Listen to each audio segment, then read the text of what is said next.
De récents événements qui se sont passés aux États-Unis durant l'investiture du dernier président élu m'ont amené à me poser quelques questions.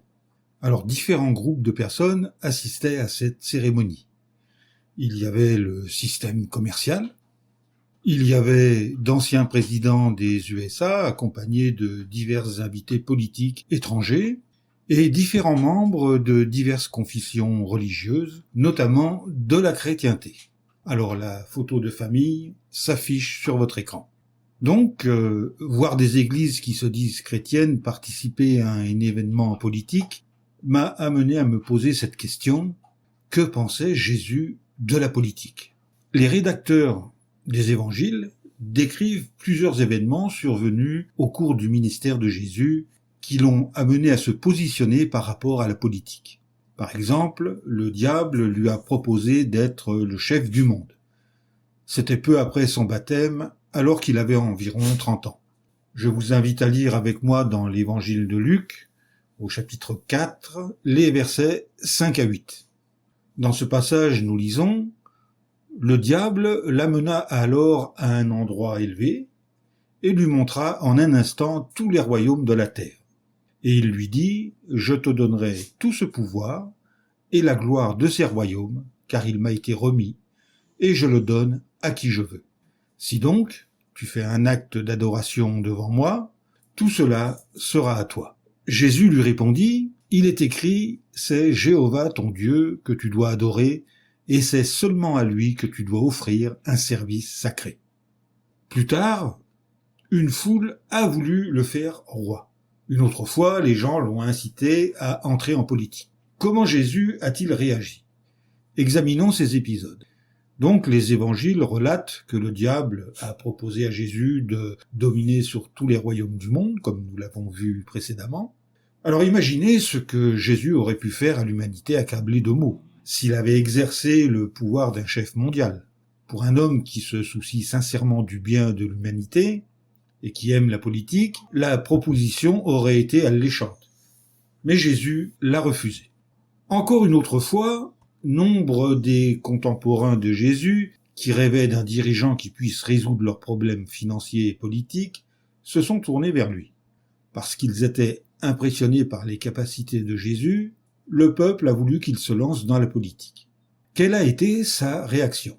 L'évangéliste Jean déclare: « Jésus, donc, sachant qu'ils allaient venir s'emparer de lui pour le faire roi, se retira de nouveau dans la montagne tout seul. » Selon l'évangile de Jean, chapitre 6, les versets 10 à 15, si vous voulez les lire dans leur entier.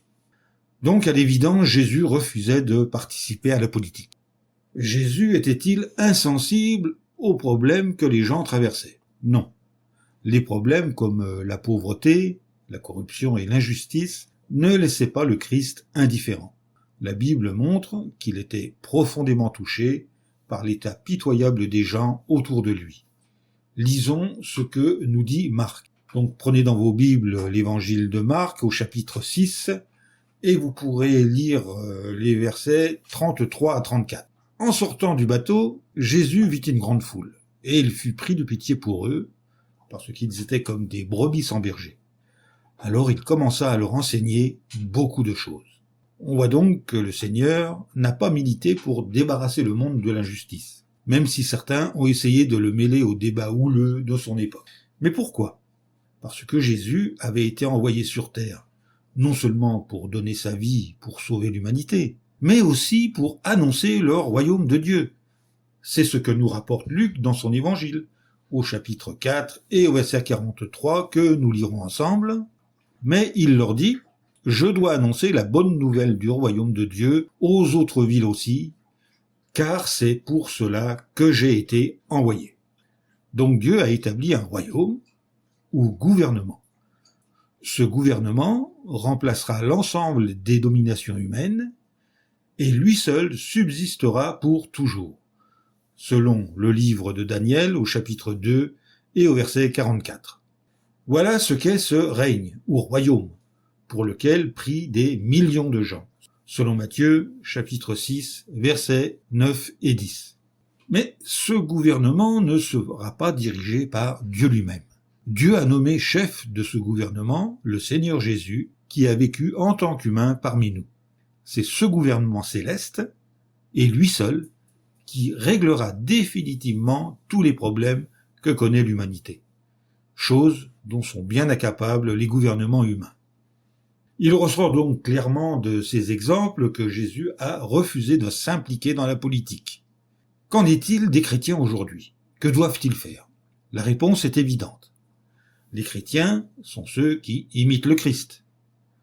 Alors, dans ce domaine aussi, les vrais chrétiens imitent le Christ. En qui mettez-vous votre confiance? En des hommes politiques? Que nous dit la parole de Dieu?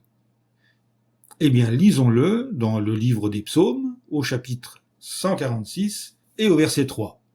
Le psalmiste nous dit « Ne mettez pas votre confiance dans les princes, ni dans les fils d'hommes qui sont incapables de sauver. » Alors, en qui pouvons-nous avoir une pleine confiance?